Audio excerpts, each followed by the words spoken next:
여보, 여보.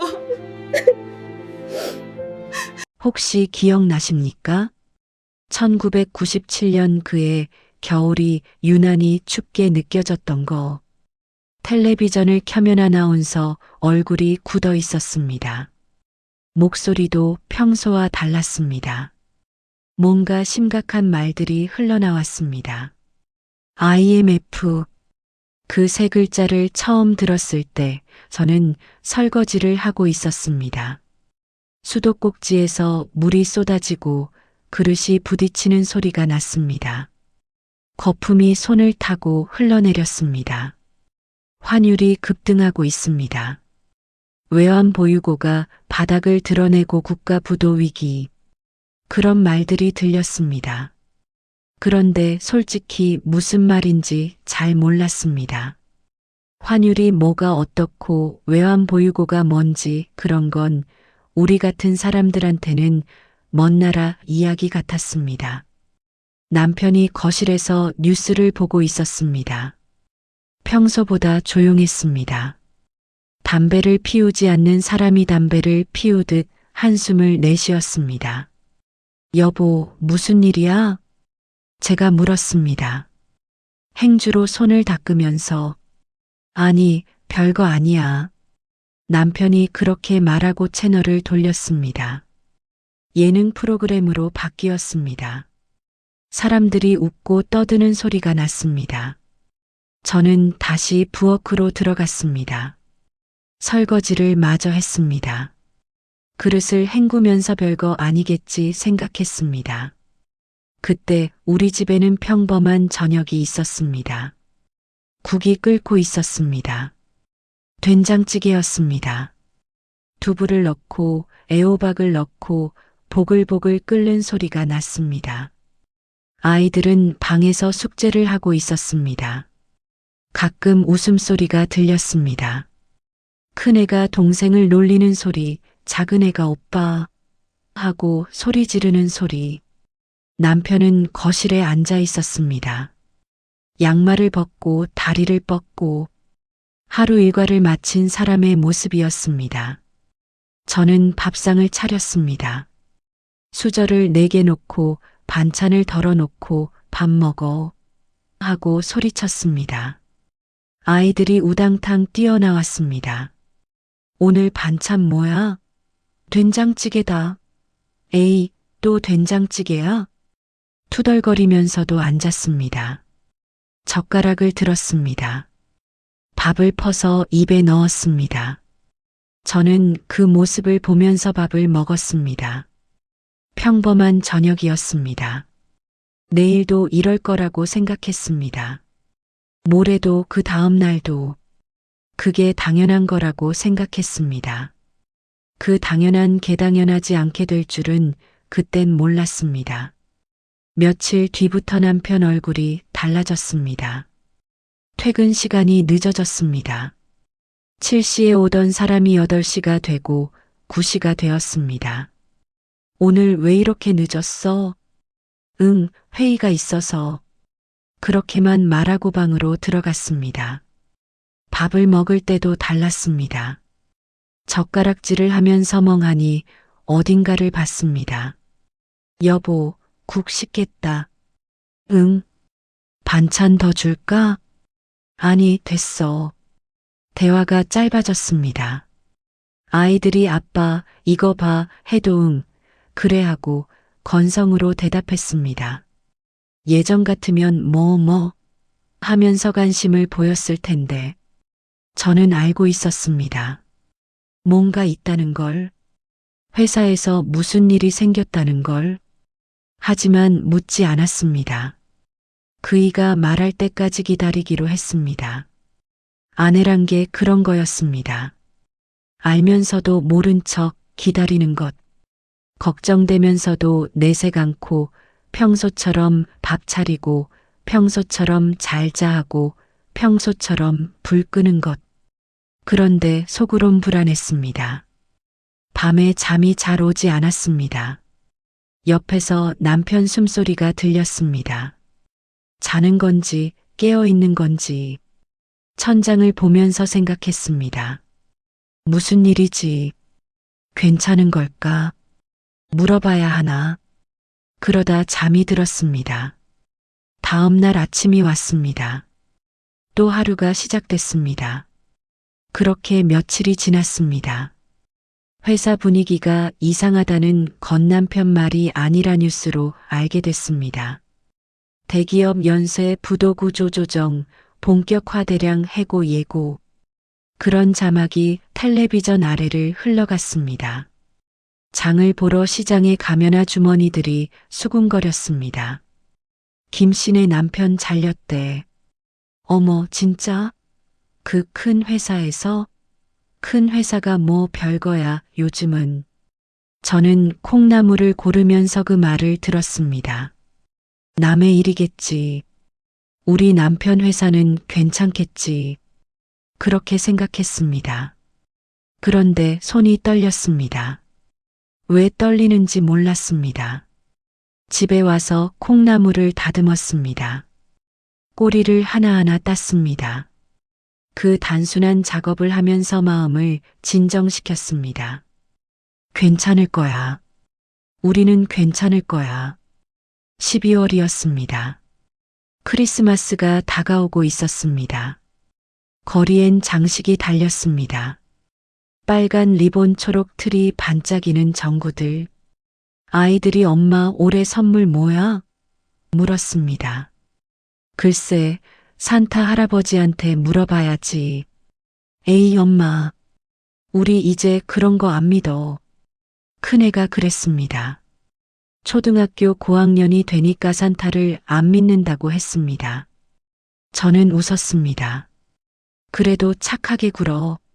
선물 안 줄지도 몰라. 평범한 대화였습니다. 평범한 12월이었습니다. 그런데 그날 저녁 남편이 일찍 들어왔습니다. 6시도 안 됐는데 현관문이 열렸습니다. 오늘 왜 이렇게 일찍이야? 제가 물었습니다. 앞치마를 두르고 있었습니다. 저녁 준비를 하던 중이었습니다. 남편은 대답하지 않았습니다. 신발을 벗고 거실로 들어가서 소파에 앉았습니다. 불도 안 켜고, 여보, 저는 부엌에서 나왔습니다. 행주로 손을 닦으면서 거실이 어두웠습니다. 커튼 사이로 가로등 불빛만 희미하게 들어왔습니다. 남편이 고개를 숙이고 앉아 있었습니다. 양손으로 머리를 감싸고, 여보, 왜 그래? 저는 다가갔습니다. 그의 앞에 쪼그려 앉았습니다. 고개를 들었을 때 그 얼굴을 봤습니다. 그 표정, 평생 잊을 수가 없습니다. 무너진 사람의 얼굴이었습니다. 입을 열 수 없는 사람의 얼굴이었습니다. 그이가 말했습니다. 목소리가 떨렸습니다. 회사에서 잘렸어. 시간이 멈춘 것 같았습니다. 시계 초침 소리만 들렸습니다. 똑똑똑. 저는 아무 말도 하지 못했습니다. 그냥 그 일을 봤습니다. 잘렸다. 그 말이 머릿속에서 맴돌았습니다. 무슨 뜻인지 알면서도 믿기지 않았습니다. 남편은 20년을 다닌 회사였습니다. 대학 졸업하고 바로 들어가서 결혼하고 아이 낳고 승진하고 그 회사가 그이의 전부였습니다. 우리 가족의 전부였습니다. 구조조정이래. 남편이 말했습니다. 어쩔 수 없대. 회사가 어려워서나만 그런 게 아니고 많이들. 그이가 말을 잇지 못했습니다. 목이 메는 것 같았습니다. 저는 그의 손을 잡았습니다. 차가웠습니다. 12월인데 그 손이 얼음 같았습니다. 뭐라고 해야 하지? 생각했습니다. 괜찮아? 괜찮을 리가 없었습니다. 어떻게? 그 말을 하면 그이가 더 무너질 것 같았습니다. 왜냐고 물어봐야 소용없었습니다. 그래서 아무 말도 하지 않았습니다. 그냥 그의 옆에 앉았습니다. 손을 잡고 나란히 한참을 그렇게 있었습니다. 밖에서 아이들 웃음소리가 들렸습니다. 동네 아이들이 뛰어다니는 소리. 와, 기다려, 잡아봐. 해맑은 소리였습니다. 그 소리가 너무 멀게 느껴졌습니다. 한참 뒤에 제가 말했습니다. 그랬구나. 그게 전부였습니다. 위로의 말이 아니었습니다. 해결책도 아니었습니다. 그냥 들었다는 말이었습니다. 여기 있다는 말이었습니다. 남편이 고개를 끄덕였습니다. 말없이 저는 일어났습니다. 밥 먹자. 그 말이 나왔습니다. 이상한 말이었습니다. 남편이 잘렸다는데 밥을 먹자니. 그런데 그게 제가 할 수 있는 말이었습니다. 밥상을 차렸습니다. 아까 하던 저녁 준비를 마쳤습니다.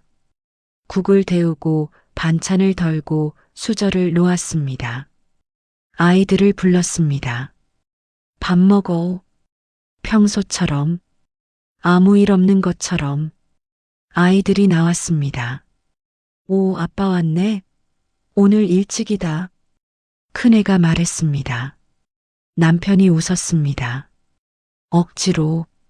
응, 오늘 일찍 끝났어. 저는 국을 떠주면서 남편을 봤습니다. 그이도 저를 봤습니다. 아이들은 몰랐습니다. 아무것도 제잘거리면서 밥을 먹었습니다. 오늘 학교에서 욕을 해서 선생님이요. 그 소리를 들으면서 저는 밥을 씹었습니다. 씹히지 않았습니다. 목에 걸렸습니다. 삼키기 힘들었습니다. 그래도 삼켰습니다. 아이들 앞에서 울면 안 됐으니까. 그날 밤 아이들을 재우고 거실에 앉았습니다. 남편과 둘이 불을 켜지 않았습니다. 어둠 속에 나란히 앉아 있었습니다. 미안해. 남편이 말했습니다. 미안하긴. 뭐가 미안해. 내가 더 잘했어야 하는데. 그만해. 저는 그 말을 끊었습니다. 당신 잘못 아니야. 다 그런 거잖아. 요즘 다 그렇잖아. 그렇게 말했습니다. 그런데 속으론 무서웠습니다. 이제 어떡하지? 애들은 어떡하지? 월세는 어떡하지? 숫자들이 머릿속에서 돌아갔습니다. 월세가 50만 원. 공과금이 얼마? 아이들 학원비가 얼마? 쌀이 얼마나 남았지? 통장에 얼마나 있지? 한 달은 버틸 수 있었습니다. 두 달도 어떻게든, 세 달째부턴 모르겠다 싶었습니다. 일자리 알아볼게. 남편이 말했습니다. 내일부터 바로 알아볼게. 금방 구할 수 있을 거야. 그의 목소리가 떨렸습니다. 자기한테 하는 말 같았습니다. 저한테 하는 말이 아니라, 그래, 알았어. 저는 고개를 끄덕였습니다. 그날 밤 잠이 오지 않았습니다. 옆에서 남편 숨소리가 들렸습니다. 자는 건지 깨어 있는 건지 천장을 보면서 눈물이 흘렀습니다. 소리 없이 베개가 젖었습니다. 다음 날 아침 저는 평소보다 일찍 일어났습니다. 옷이 아직 어두웠습니다. 부엌에 가서 불을 켰습니다. 밥을 안 쳤습니다. 국을 끓였습니다. 계란을 부쳤습니다. 남편이 좋아하는 거였습니다. 계란 프라이, 노른자 반숙으로 평소보다 정성껏 차렸습니다. 왜 그랬는지 모르겠습니다. 그냥 그렇게 해야 할 것 같았습니다. 남편이 일어났습니다. 눈이 부어 있었습니다. 잠을 못 잔 게 티가 났습니다. 밥 먹어. 저는 밥상을 내밀었습니다. 남편이 저를 봤습니다. 뭔가 말하려는 것 같았습니다. 고마, 밥 식기 전에 먹어. 저는 그 말을 끊었습니다. 고맙다는 말, 미안하다는 말, 그런 거 듣고 싶지 않았습니다. 그런 말 들으면 제가 무너질 것 같았습니다. 남편이 숟가락을 들었습니다. 밥을 떴습니다. 입에 넣었습니다. 씹는 모습을 보면서 저도 밥을 먹었습니다. 아침이 밝아오고 있었습니다. 창문 사이로 햇살이 들어왔습니다. 또 하루가 시작됐습니다. 어제와 다른 하루, 전혀 다른 하루. 그날부터 남편은 일자리를 찾아다녔습니다. 아침에 나갔습니다. 양복을 입고 서류 가방을 들고 출근하는 것처럼 다녀올게. 응, 조심해. 아이들은 몰랐습니다. 아빠가 회사에 간다고 생각했습니다. 저녁에 돌아왔습니다. 늦게 8시, 9시. 밥 먹었어? 응, 밖에서 먹었어. 거짓말이었습니다. 밖에서 밥 먹을 돈이 어디 있었겠습니까? 굶고 다니는 거였습니다. 저는 모른 척했습니다. 라면을 끓여줬습니다. 이것만 먹고 자. 남편이 라면을 먹었습니다. 후루룩 후루룩. 허겁지겁. 배가 고팠던 겁니다. 그 모습을 보면서 마음이 아팠습니다. 저 사람이 얼마나 힘들까. 하루 종일 거절당하면서 얼마나. 그런데 묻지 않았습니다. 오늘 어땠어? 그런 말 하지 않았습니다. 대신 국을 더 떠줬습니다. 반찬을 더 놓았습니다. 그게 제가 할 수 있는 전부였습니다. 일주일이 지났습니다. 보름이 지났습니다. 한 달이 지났습니다. 남편은 점점 말이 없어졌습니다. 점점 어깨가 처졌습니다. 점점 눈빛이 흐려졌습니다. 면접을 보고 왔다고 했습니다. 10군데, 20군데, 30군데 전화가 오지 않았습니다. 요즘 경력직은 안 뽑아. 나이가 좀 다음에 연락드릴게요. 그 다음에는 오지 않았습니다. 어느 날 남편이 일찍 들어왔습니다. 오후 3시였습니다. 소파에 앉아서 멍하니 텔레비전을 봤습니다. 텔레비전은 꺼져 있었습니다. 여보, 밥 먹을래? 대답이 없었습니다. 저는 그냥 옆에 앉았습니다. 아무 말 없이 한참을 그렇게 있었습니다. 밖에서 아이들 노는 소리가 들렸습니다. 시계가 똑딱거렸습니다. 냉장고가 웅웅거렸습니다. 평범한 오후였습니다. 그런데 전혀 평범하지 않았습니다. 통장을 확인했습니다. 숫자가 줄어들고 있었습니다. 매달 눈에 보이게 저는 시장에서 제일 싼 채소를 골랐습니다. 흠집 난 거 못생긴 거. 이거 얼마예요? 그건 떨이야. 1,000원. 1,000원짜리 배추를 샀습니다. 시든 파를 샀습니다. 찌그러진 두부를 샀습니다. 고기는 사지 않았습니다. 아이들한테만 고기를 조금 놓았습니다. 저녁 밥상에 엄마 아빠 것도 줘야지. 엄마 아빠는 고기 안 좋아해. 거짓말이었습니다. 배가 고팠습니다. 고기가 먹고 싶었습니다. 그런데 그 고기 한 점을 아이들 입에 넣는 게 더 중요했습니다. 남편도 알았습니다. 고기에 젓가락을 대지 않았습니다. 나물만 집었습니다. 우리는 눈을 마주쳤습니다. 아무 말 없이 서로 알고 있었습니다. 2달이 지났습니다. 통장 잔고 가바닥을 보이기 시작했습니다. 월세가 밀렸습니다. 집주인한테 전화가 왔습니다. 이번 달 월세가 안 들어왔는데요. 죄송해요, 사장님. 조금만 기다려주세요. 다음 달까진 꼭. 네, 꼭요. 전화를 끊고 한참을 서 있었습니다. 손에 땀이 났습니다. 심장이 빨리 뛰었습니다. 어떡하지? 어떻게 해야 하지? 그 즈음 남편 친척 형에게서 연락이 왔습니다. 지방에 공사판이 있는데 일손이 필요하대. 숙식 제공하고 월급은 많진 않지만 남편이 저한테 말했습니다. 저녁 먹고 나서 아이들 잠든 뒤에 나 지방 내려가야 할 것 같아. 저는 설거지를 하고 있었습니다. 손이 멈췄습니다. 그릇에서 물이 뚝뚝 떨어졌습니다. 지방, 공사판. 그이는 평생 사무실에서만 일한 사람이었습니다. 넥타이 매고 양복 입고 서류 보고 그런 사람이 공사판에 간다고 육체 노동을 한다고 뭐 공사판이야. 현장직 숙식 제공해주고 아니 그게 아니라 저는 말을 잇지 못했습니다. 그이가 공사판에 가는 게 싫은 게 아니었습니다.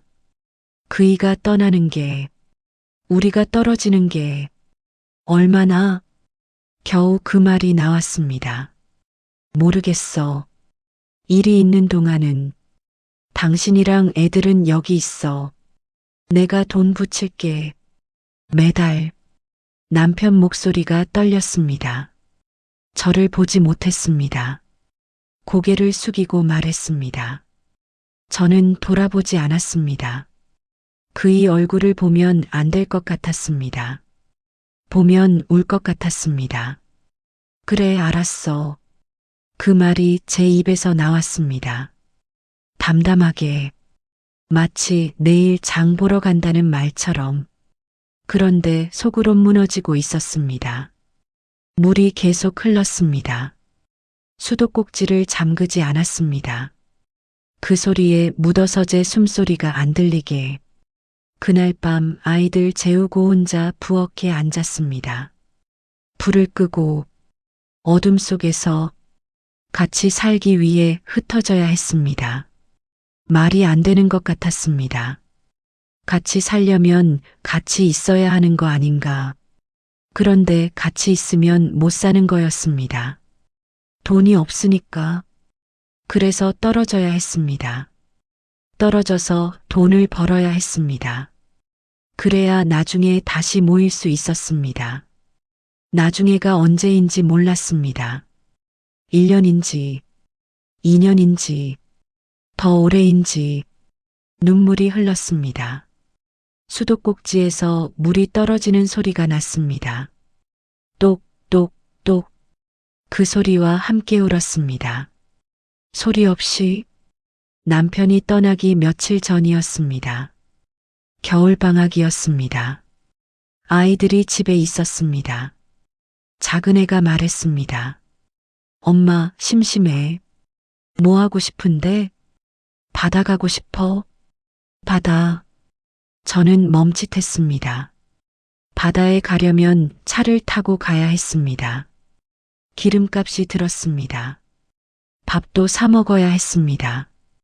돈이 드는 일이었습니다. 바다는 거절하려고 했습니다. 그때 남편이 말했습니다. 가자. 저는 남편을 봤습니다. 남편도 저를 봤습니다. 그 눈빛, 저는 알았습니다. 왜 가자고 하는지. 이게 마지막 일 수도 있었습니다. 내 식구가 함께 어디 가는 게 한동안은 정말 아빠 진짜야? 아이들이 소리쳤습니다. 그래, 가자. 내일. 남편이 웃었습니다. 오랜만에 보는 웃음이었습니다. 그날 밤 저는 잠을 자지 않았습니다. 새벽부터 일어나서 김밥을 쌌습니다. 밥을 했습니다. 새벽 4시에 밥을 안 쳤습니다. 김을 구웠습니다. 가습을 위해서 김이 바삭해질 때까지 단무지를 꺼냈습니다. 시금치를 데쳤습니다. 당근을 볶았습니다. 햄은 없었습니다. 대신 어묵을 넣었습니다. 어묵도 얇게 썰어 볶으면엔 못지 않았습니다. 밥 위에 재료를 올리고 돌돌 말았습니다. 손에 참기름을 묻혀서 김밥을 싸면서 손이 떨렸습니다. 이게 마지막일 수도 있겠구나. 그 생각이 자꾸 들었습니다. 떨쳐내려고 해도 들었습니다. 눈물이 났습니다. 김밥 위에 떨어질 뻔했습니다. 고개를 돌려서 닦았습니다. 계속 쌌습니다. 한 줄, 두 줄, 세 줄, 예쁘게 썰었습니다. 통에 담았습니다. 날이 밝아오고 있었습니다. 아침 7시에 출발했습니다. 아이들이 뒷좌석에 탔습니다. 이불을 덮고 아직 잠이 덜 깬 얼굴로 남편이 운전대를 잡았습니다. 시동을 걸었습니다. 차가 움직이기 시작했습니다. 우리 동네를 벗어났습니다. 고속도로에 올랐습니다. 풍경이 지나갔습니다. 건물들이 줄어들고 들판이 보이기 시작했습니다. 겨울 들판, 누런색, 아이들이 깨어났습니다. 엄마 배고파? 조금만 참아. 바다 가서 먹자. 바다 언제 와? 금방이야. 금방이 얼마나? 1시간? 에이, 그게 금방이야? 투덜거리면서도 기분이 좋은 거였습니다. 아이들이 노래를 부르기 시작했습니다. 삼천리 화려강산. 그건 애국가잖아. 아, 맞다. 뭐 부르지? 동해물과 백두산이. 야, 그것도 애국가야. 웃음소리가 났습니다. 까르르, 까르르. 저는 조수석에 앉아 백미러로 아이들을 봤습니다. 해맑았습니다. 아무것도 몰랐습니다. 아빠가 떠난다는 것도, 우리 집이 어렵다는 것도, 그 모습을 보면서 가슴이 아팠습니다. 저 아이들은 모른다. 이게 마지막일 수도 있다는 걸. 남편을 봤습니다. 운전대를 잡은 손, 힘이 들어가 있었습니다. 그이도 알고 있었습니다. 바다가 보이기 시작했습니다. 바다다. 작은 애가 소리쳤습니다. 와, 진짜 바다다. 창문에 얼굴을 붙였습니다. 입김이 서렸습니다. 파란 바다가 펼쳐져 있었습니다. 겨울 바다. 사람이 없었습니다. 쓸쓸하고 넓었습니다. 차를 세웠습니다. 아이들이 먼저 뛰어내렸습니다. 엄마, 아빠, 빨리. 모래사장으로 달려갔습니다. 신발이 모래에 빠졌습니다. 아, 모래 들어갔어. 그러면서도 웃었습니다. 저와 남편은 천천히 걸었습니다. 나란히. 파도 소리가 들렸습니다. 철썩, 철썩. 규칙적으로. 바람이 차가웠습니다. 코끝이 시렸습니다. 그런데 상쾌했습니다. 한참 만에 맡는 바다 냄새였습니다.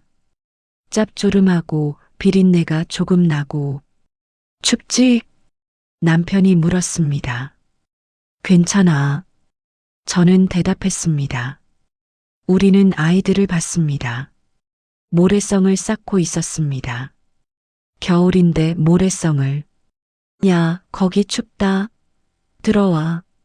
남편이 소리쳤습니다. 괜찮아. 아이들이 소리쳤습니다. 들은 척도 안 했습니다.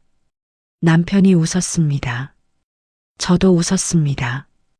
그 순간만큼은 평범한 가족 여행이었습니다. 걱정 없는 하루였습니다. 점심때 김밥을 먹었습니다. 방파제 옆에 돗자리를 깔았습니다. 바람막이로 담요를 둘렀습니다. 그래도 바람이 들어왔습니다. 추워. 참아, 김밥 먹으면 따뜻해져. 김밥통을 열었습니다. 동그란 김밥이 줄지어 있었습니다. 새벽에 싼 김밥. 와, 맛있겠다. 아이들이 손을 뻗었습니다. 입에 넣었습니다. 오물오물 씹었습니다. 맛있다. 엄마 김밥이 제일 맛있어. 그 말에 눈물이 날 뻔했습니다. 남편이 저를 봤습니다. 아무 말 없이 그냥 봤습니다. 저도 봤습니다. 그 눈빛 속에 많은 게 있었습니다. 미안함, 고마움, 그리고 말로 못하는 것들. 저는 웃었습니다. 많이 먹어. 그게 제가 할 수 있는 말이었습니다. 오후 내내 바다에 있었습니다. 아이들은 지칠 줄 몰랐습니다. 모래성을 쌓았다 무너뜨렸습니다. 조개를 주었습니다. 파도에 발을 담갔습니다. 차가워. 소리 지르면서 뛰어나왔습니다. 그러고는 다시 들어갔습니다. 야, 감기 걸린다. 괜찮아. 저와 남편은 나란히 앉아 그 모습을 봤습니다. 해가 기울고 있었습니다. 하늘이 주황색으로 물들었습니다. 바다 위로 햇살이 반짝였습니다. 눈이 부셨습니다. 예쁘다. 제가 말했습니다. 응. 남편이 대답했습니다. 한참을 그렇게 앉아 있었습니다. 남편이 말했습니다. 고마워. 저는 대답하지 않았습니다. 고개를 끄덕였습니다. 파도가 밀려왔다 빠져나갔습니다. 철썩, 철썩. 그 소리가 마음을 씻어주는 것 같았습니다. 해가 졌습니다. 바다가 어두워졌습니다. 파도 소리만 들렸습니다. 집에 가자. 남편이 말했습니다. 아이들을 불렀습니다. 야, 가자. 싫어. 더 놀래. 어두워진다. 빨리. 아이들이 투덜거리며 왔습니다. 모래가 묻은 손, 빨개진 볼. 차에 탔습니다. 히터를 틀었습니다. 따뜻한 바람이 나왔습니다. 아이들이 잠들었습니다. 5분도 안 돼서 뒷좌석에서 숨소리가 들렸습니다. 스르륵, 스르륵. 남편이 운전을 했습니다. 저는 창밖을 봤습니다. 어둠 속으로 풍경이 지나갔습니다. 가로등 불빛, 지나가는 차들. 아무 말도 하지 않았습니다. 할 말이 없어서가 아니라 말하면 무너질 것 같아서 남편 손이 제 손을 잡았습니다. 한 손으로 운전하면서 한 손으로 제 손을 잡았습니다. 따뜻했습니다. 거칠었습니다. 저도 잡았습니다. 꽉 잡았습니다. 놓지 않았습니다. 그게 우리가 할 수 있는 말이었습니다. 아이들에겐 그냥 여행이었습니다. 겨울 바다에 온 신나는 하루. 우리에겐 말하지 못한 작별이었습니다. 떠나는 날이 왔습니다. 아침부터 날이 흐렸습니다. 잔뜩 찌푸린 하늘. 금방이라도 눈이 올 것 같았습니다. 남편 짐을 쌌습니다. 작은 가방 하나, 속옷 몇 벌, 양말, 세면도구, 작업복. 작업복은 새로 산 거였습니다. 시장에서 제일 싼 거. 남색. 평생 양복만 입던 사람이 작업복을 입게 됐습니다. 가방이 작았습니다. 그 이에 20년이 그 작은 가방 하나에 들어갔습니다. 가방 지퍼를 잠그면서 손이 떨렸습니다. 이게 정말 일어나는 일이구나. 아이들에게 말했습니다. 아빠가 잠깐 지방에 일하러 가. 금방 올 거야. 큰애가 물었습니다. 얼마나? 응, 금방. 금방이 얼마나? 저는 대답하지 못했습니다. 몰랐으니까. 정말 몰랐습니다. 아빠 보고 싶으면 전화하면 되지? 작은애가 물었습니다. 그럼 전화하면 돼. 작은애가 아빠한테 달려갔습니다. 안겼습니다. 아빠, 빨리 와. 남편이 아이를 안았습니다. 꽉 안았습니다. 눈을 감았습니다. 저는 그 모습을 봤습니다. 그의 얼굴, 웃고 있었습니다. 웃으면서 눈이 빨개져 있었습니다. 응, 금방 올게. 목소리가 떨렸습니다.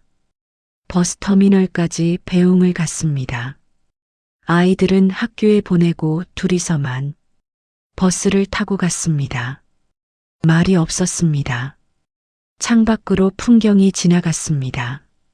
가게들 사람들 평범한 거리, 터미널에 도착했습니다. 사람들이 오고 갔습니다. 짐을 끄는 사람, 배웅 나온 사람, 울고 있는 사람. 우리만 그런 게 아니었습니다. 다들 어디론가 떠나고 있었습니다. IMF가 사람들을 흩어놓고 있었습니다. 벤치에 앉았습니다. 나란히. 할 말이 많은 것 같은데 아무 말도 나오지 않았습니다. 버스 출발까지 30분. 전광판에 숫자가 떴습니다. 남편이 말했습니다. 돈 붙일게. 매달. 응. 아이들 잘 부탁해. 응. 당신도 몸 챙기고. 응. 너무 힘들면 연락하고. 응. 짧은 대답만 했습니다. 길게 말하면 울 것 같았습니다. 버스가 들어왔습니다. 운곡행 버스 출발합니다. 안내 방송이 나왔습니다. 남편이 일어났습니다. 가방을 들었습니다. 저도 일어났습니다. 마주 봤습니다. 그의 얼굴, 수염이 나 있었습니다. 눈 밑에 그늘이 져 있었습니다. 요즘 잠을 못 잔 거였습니다. 미안해. 남편이 말했습니다. 저는 고개를 저었습니다. 미안하긴. 뭐가 미안해. 내가 더 잘했으면. 그만해. 저는 그 말을 끊었습니다. 아프지 마. 밥 잘 챙겨 먹고, 무리하지 말고. 그게 제가 한 말이었습니다. 사랑한다, 보고 싶을 거야. 그런 말 대신 그이가 저를 안았습니다. 잠깐, 세게 놓았습니다. 돌아서서 버스에 올랐습니다. 창문 쪽에 앉았습니다. 저를 봤습니다. 손을 흔들었습니다. 저도 손을 흔들었습니다. 웃으면서 버스가 움직이기 시작했습니다. 천천히 창문 너머로 그의 얼굴이 보였습니다. 점점 작아졌습니다. 버스가 모퉁이를 돌았습니다. 보이지 않았습니다. 사라졌습니다. 사라지고 나서야 다리에 힘이 풀렸습니다. 벤치에 주저앉았습니다. 가슴이 터질 것 같았습니다. 숨이 막혔습니다. 눈물이 났습니다. 참았던 게 터졌습니다. 아침부터 참았던 게, 며칠 동안 참았던 게 다 터졌습니다. 한참을 울었습니다. 소리 없이 손으로 입을 막고 어깨가 들썩였습니다. 지나가는 사람들이 봤을 겁니다. 신경 쓰지 않았습니다. 신경 쓸 여유가 없었습니다. 얼마나 지났을까? 눈물이 마를 때쯤 일어났습니다. 눈을 닦았습니다. 코를 풀었습니다.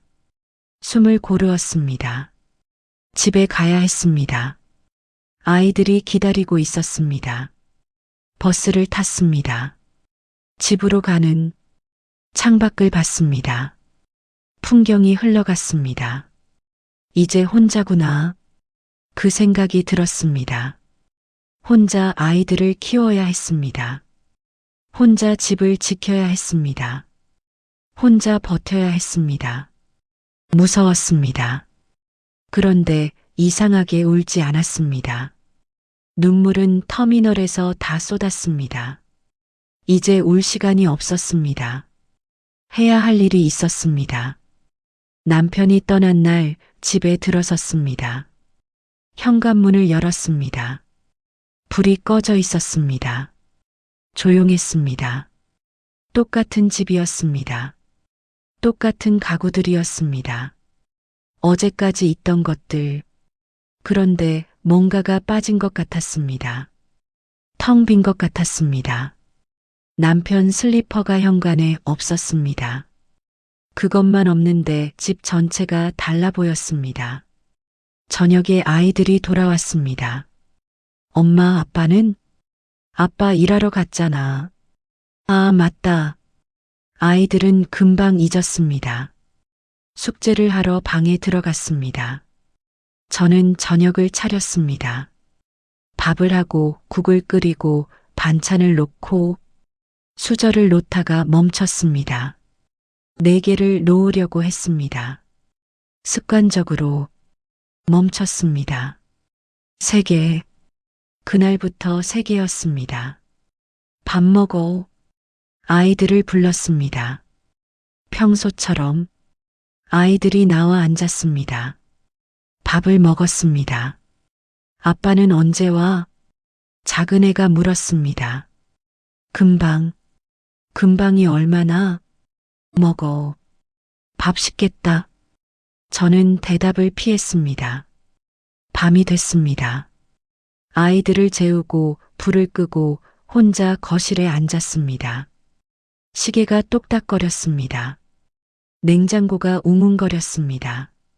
멀리서 개 짖는 소리가 들렸습니다. 조용했습니다. 너무 조용했습니다. 남편이 있으면 텔레비전 소리가 났습니다. 가끔 코 고는 소리가 났습니다. 뭔가 소리가 있었습니다. 이젠 없었습니다. 혼자였습니다.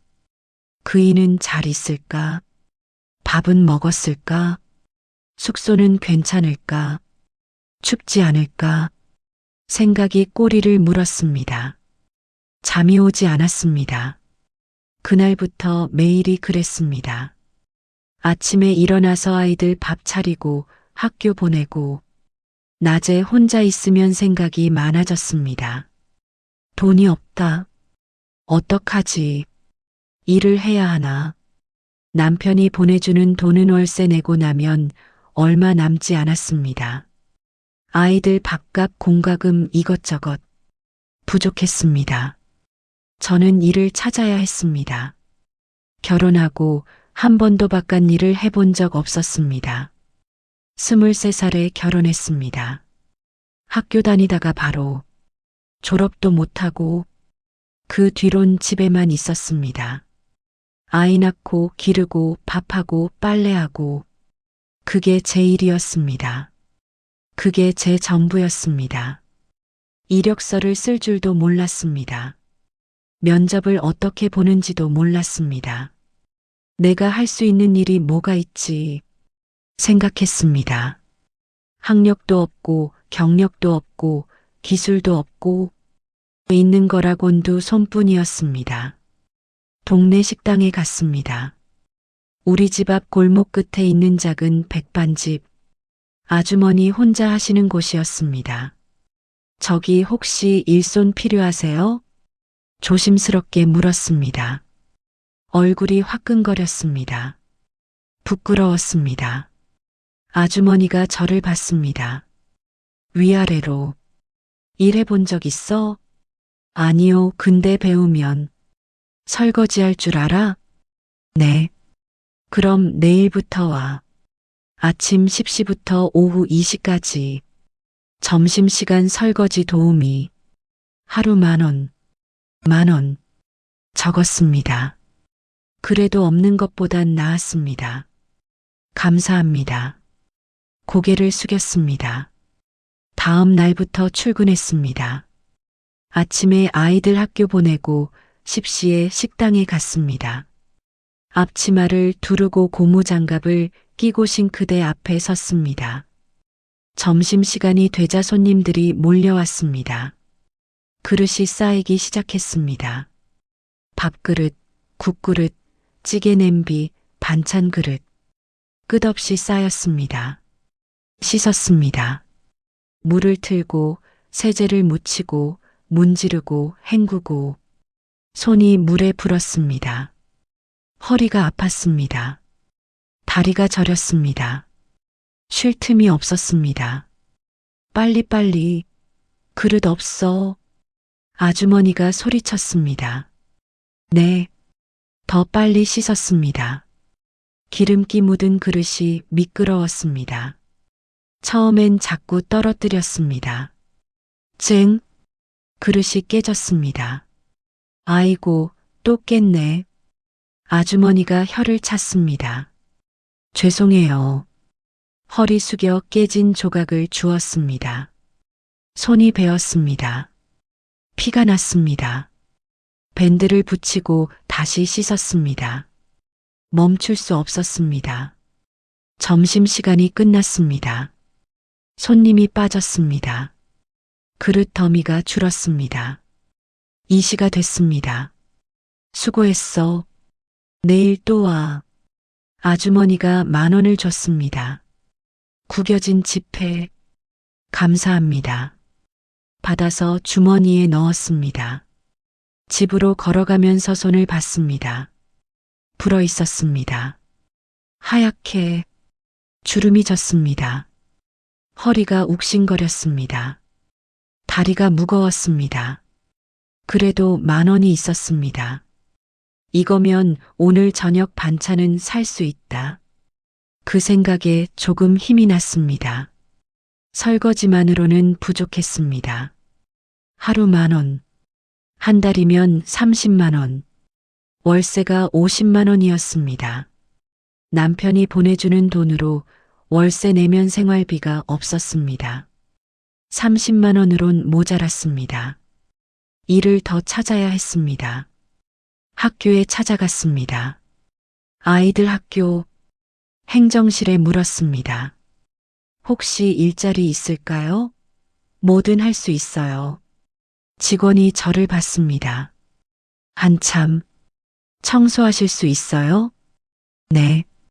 화장실 청소인데, 할 수 있어요. 오후 3시부터 5시까지, 하루 8,000원, 하겠습니다. 그래서 하루 일과가 이렇게 됐습니다. 아이들 등교하고 나면 식당 설거지, 학교 화장실 청소, 저녁 준비, 아이들 밥. 하루가 어떻게 가는지 몰랐습니다. 학교 화장실 청소. 처음 변기를 닦을 때 손이 떨렸습니다. 고무 장갑을 끼웠습니다. 소를 들었습니다. 변기 안을 문질렀습니다. 냄새가 났습니다. 역한 냄새. 속이 울렁거렸습니다. 그래도 닦았습니다. 변기를 닦고 바닥을 닦고 세면대를 닦고 거울을 닦았습니다. 무릎을 꿇고 바닥을 닦을 때 생각이 들었습니다.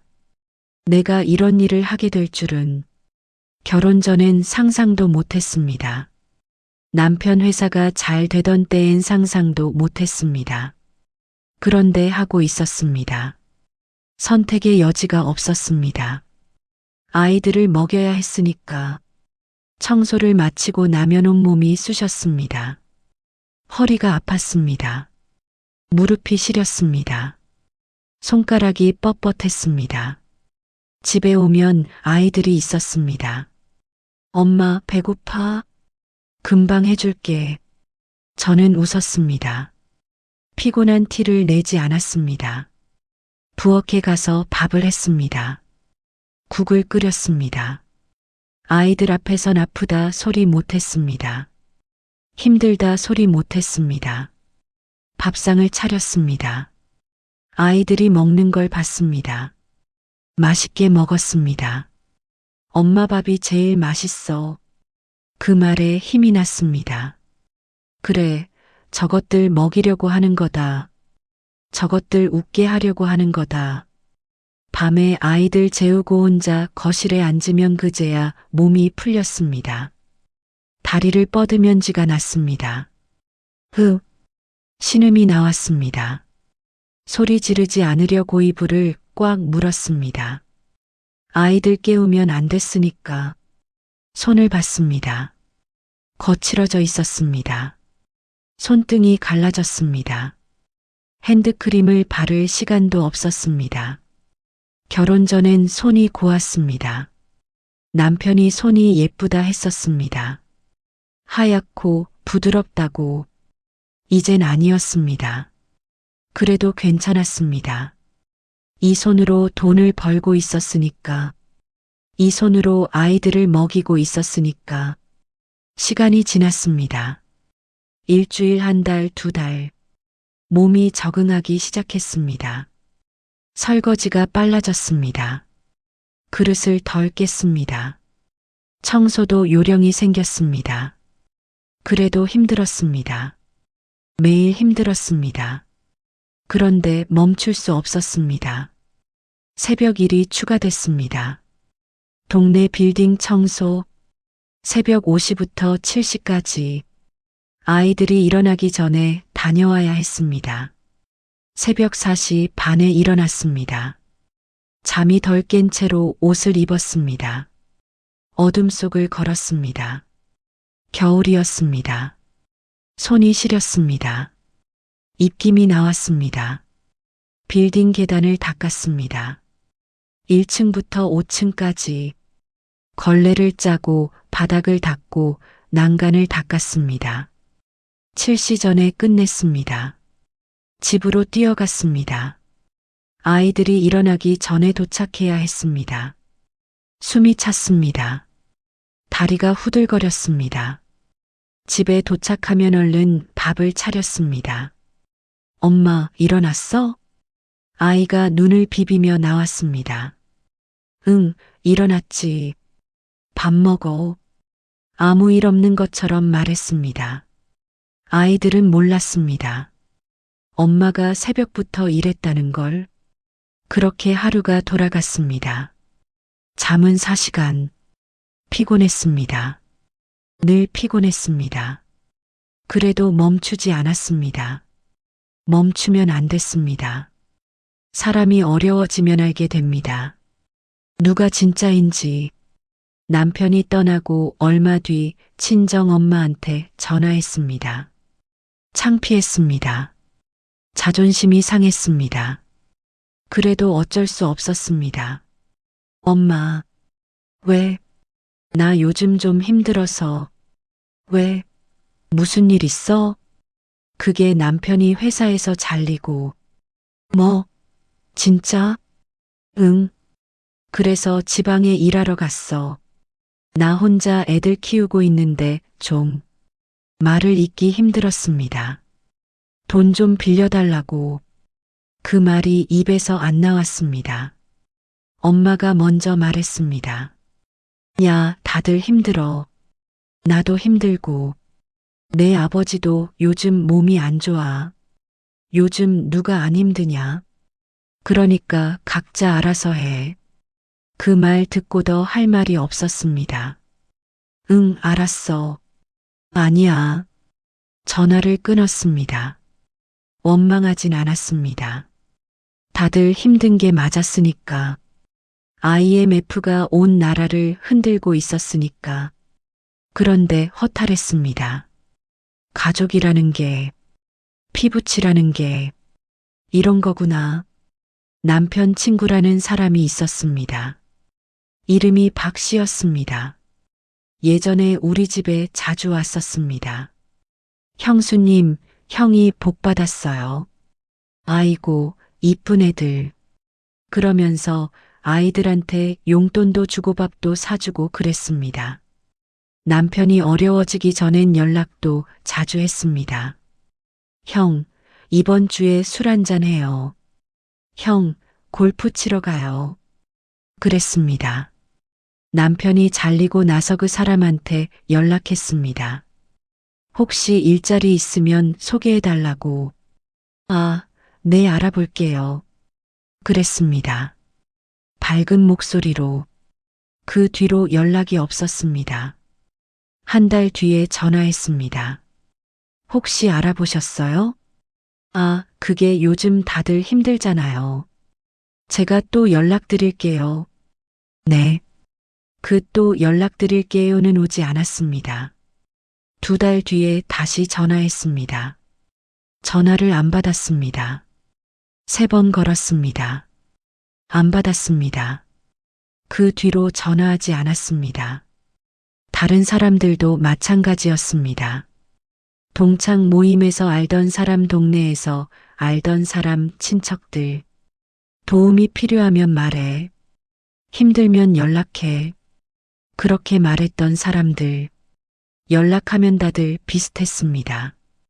요즘 나도 힘들어서 다음에 연락할게. 바빠서 전화가 줄었습니다. 연락이 뜸해졌습니다. 사람들이 사라졌습니다. 배신이라고 하기엔 그것도 좀 그랬습니다. 다들 살기 바빴으니까, 자기 가족 건사하기도 힘든 때였으니까. 그런데 허탈했습니다. 말이 그렇게 쉽게 사라지는구나. 약속이 그렇게 가벼운 거구나. 사람이 어려워지면 주변이 이렇게 조용해지는구나. 그런데 남아준 사람이 있었습니다. 옆집 아주머니, 김씨 아줌마라고 불렀습니다. 평소에 인사만 하던 사이였습니다. 안녕하세요. 네, 안녕하세요. 그 정도. 어느 날 그 아주머니가 문을 두드렸습니다. 똑똑 열었습니다. 이거 김치 담갔는데 좀 나눠. 김치통을 내밀었습니다. 큰 통, 배추김치가 가득 들어 있었습니다. 어머, 이걸 받아. 많이 담가서. 고마워요, 언니. 받았습니다. 무거웠습니다. 아주머니가 저를 봤습니다. 한참 그 눈빛, 뭔가를 알고 있는 눈빛이었습니다. 밥은 먹고 다녀. 그 말에 눈물이 날 뻔했습니다. 괜찮아? 가 아니었습니다. 힘들지? 가 아니었습니다. 밥은 먹고 다녀. 그게 더 따뜻했습니다. 그게 더 진심이었습니다. 네, 먹고 다녀요. 간신히 대답했습니다. 그래. 잘 먹어. 아주머니가 돌아갔습니다.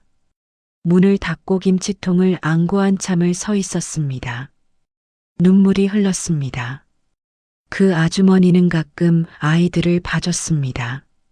제가 야근할 때, 학교 청소가 늦어질 때, 애들 데리고 있을게. 늦어도 돼. 전화하면 그렇게 말했습니다. 언니, 정말 고마워요. 제가 나중에, 됐어. 그냥 가. 돈을 드리려고 했습니다. 이거라도 됐다니까. 가. 밀어냈습니다. 그 사람이 있어서 제가 버틸 수 있었습니다. 한 번은 이런 일이 있었습니다. 새벽에 빌딩 청소를 하고 있었습니다. 아이가 열이 난다고 전화가 왔습니다. 큰애한테서 엄마, 동생이 뜨거워. 심장이 철렁했습니다. 지금 가, 조금만 기다려. 뛰었습니다. 청소를 대충 끝내고 뛰었습니다. 집에 도착하니 작은 애가 이불을 덮고 있었습니다. 얼굴이 빨갰습니다. 이마가 뜨거웠습니다. 병원에 가야 했습니다. 그런데 큰애를 학교에 보내야 했습니다. 그때 옆집 아주머니한테 전화했습니다. 새벽 6시였습니다. 언니, 미안한데. 왜? 무슨 일이야? 애가 아픈데 큰애 학교 좀. 알았어. 데려와. 아무 말 없이 그랬습니다. 새벽 6시에 잠을 깨웠을 텐데 큰애를 맡기고 작은 애를 업고 병원에 갔습니다. 다행히 큰 병은 아니었습니다. 감기였습니다. 약을 타서 집에 왔습니다. 나중에 아주머니한테 감사 인사를 했습니다. 언니, 정말 고마웠어요. 새벽에 깨웠는데도. 뭘, 애 아프면 그런 거지. 담담하게 말했습니다. 그게 내 편이라는 거였습니다. 말 많이 하지 않았습니다. 위로의 말도 없었습니다. 그냥 곁에 있었습니다. 필요할 때 손을 내밀었습니다. 나중에 형편이 좀 나아졌을 때 그 아주머니한테 뭔가 해드리려고 했습니다. 언니, 이거 받아요. 그동안 신세 많이 졌는데 선물을 내밀었습니다. 아주머니가 손을 저었습니다. 됐어. 그런 거 필요 없어. 그래도 나중에 내가 누구한테 그렇게 해주면 돼. 나한테 갚지 말고. 그 말 아직도 잊지 못합니다.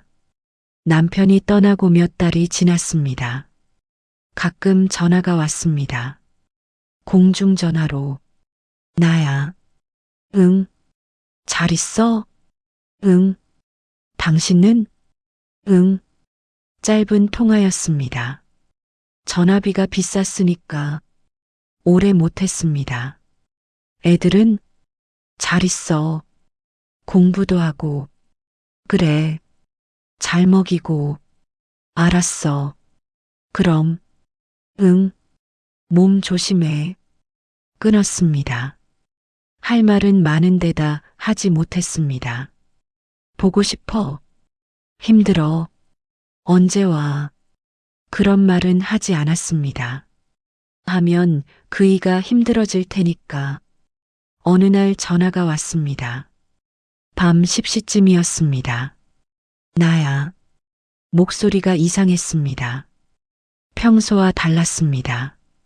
뭔가 힘이 없었습니다. 왜? 무슨 일 있어?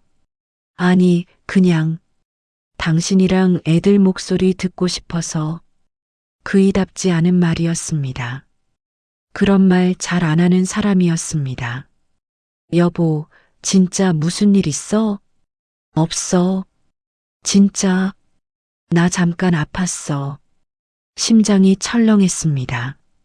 뭐, 어디가? 아니, 별거 아니야. 다 나았어. 어디가 아팠는데? 그냥 좀. 말을 흐렸습니다. 여보, 제대로 말해. 진짜 별거 아니야. 걱정 마. 당신 걱정할까봐 안 하려고 했는데 그냥 목소리 듣고 싶어서 그 말에 가슴이 아팠습니다. 밥은 먹고 다녀? 응, 먹어. 무리하지 마. 응. 아프면 말해. 알았어. 전화를 끊었습니다. 수화기를 내려놓고 한참을 앉아 있었습니다. 불안했습니다. 뭔가 숨기는 것 같았습니다. 나중에야 알았습니다. 공사장에서 사고가 났다는 걸, 자재가 떨어졌다는 걸, 그의 다리 위로 병원에 실려갔다는 걸, 입원했다는 걸, 그이는 말하지 않았습니다. 제가 걱정할까봐 전화했을 때 병원 침대에 누워 있었던 겁니다. 그걸 알고 나서 밤새 울었습니다. 그이도 혼자 버티고 있구나. 멀리서 각자의 자리에서 서로 걱정 끼칠까봐 아프다 말도 못하고. 그게 그때 우리 부부였습니다. 떨어져 있으면서도 서로를 생각하고 힘들면서도 힘든 티를 내지 않고 그렇게 버티고 있었습니다. 몇 달 뒤 남편이 잠깐 집에 왔습니다. 세월이 흘렀습니다. IMF가 끝났다고 뉴스에서 말했습니다. 경제가 회복됐다고 했습니다. 힘든 시기가 지나갔다고 했습니다. 남편이 돌아왔습니다. 공사판 일이 끝나고 다시 서울에서 일을 찾았습니다. 예전 같은 회사는 아니었습니다. 작은 회사, 월급도 적었습니다.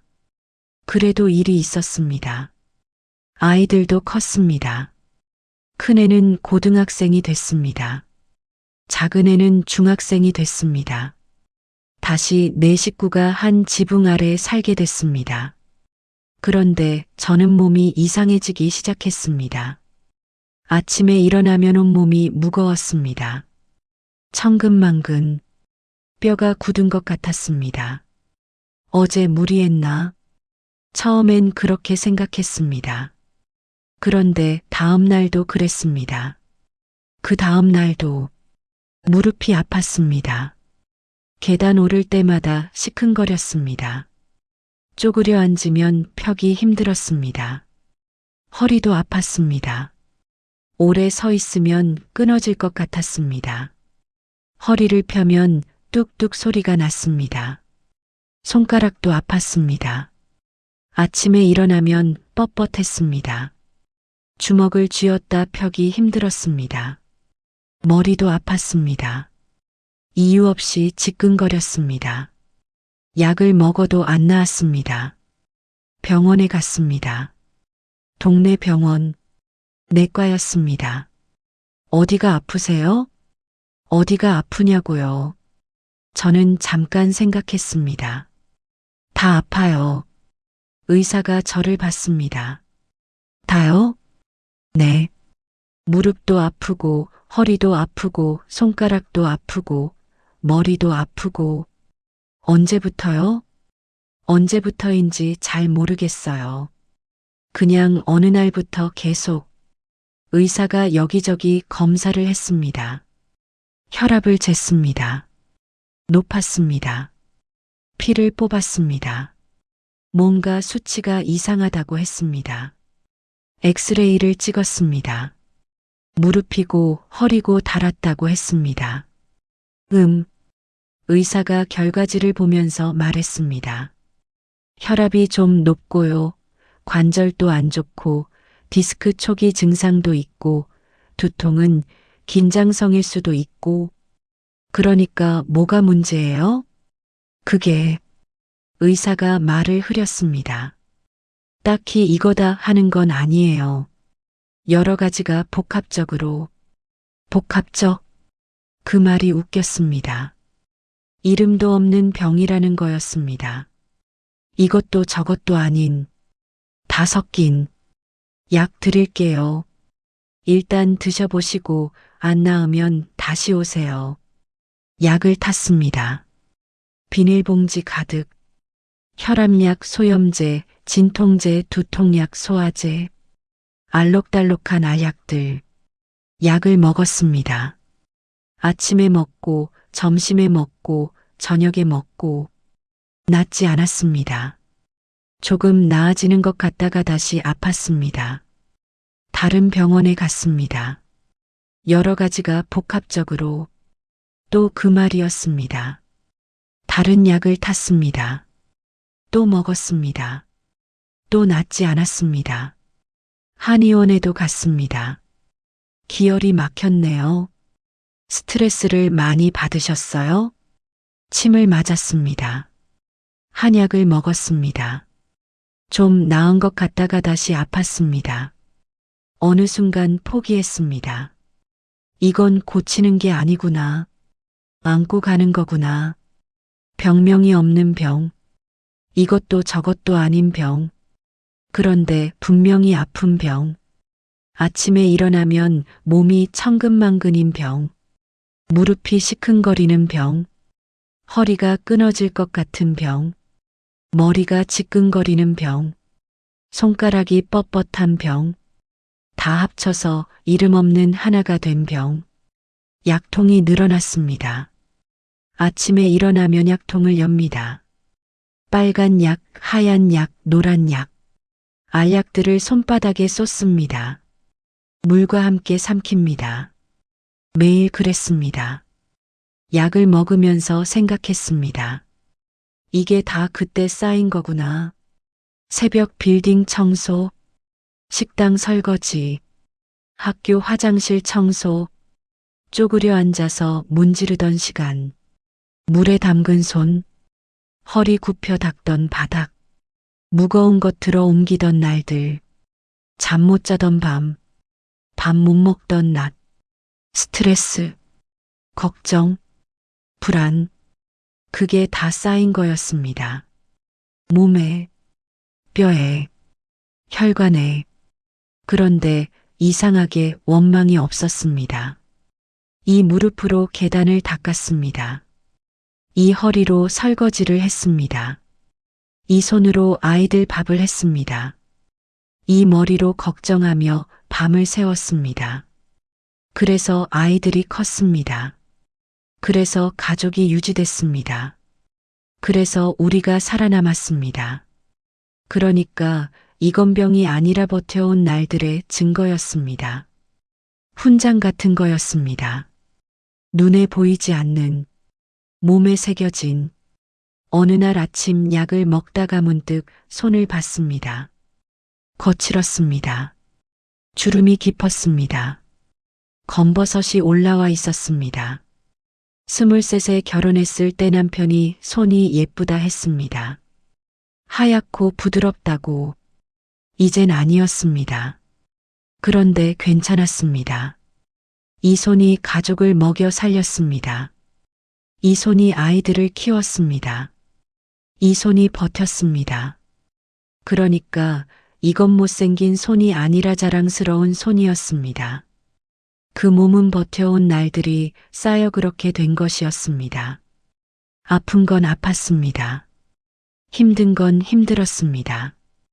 그래도 후회는 없었습니다. 다시 그때로 돌아가도 똑같이 했을 겁니다. 아이들을 위해서, 가족을 위해서, 살아남기 위해서. 시간이 더 흘렀습니다. 아이들이 대학에 갔습니다. 취직을 했습니다. 어느새 어른이 됐습니다. 남편도 나이가 들었습니다. 머리가 휘어졌습니다. 다리는 여전히 절뚝거렸습니다. 저도 나이가 들었습니다. 흰 머리가 늘었습니다. 주름이 깊어졌습니다. 약은 여전히 먹었습니다. 다시 내 식구가 모이는 날이 생겼습니다.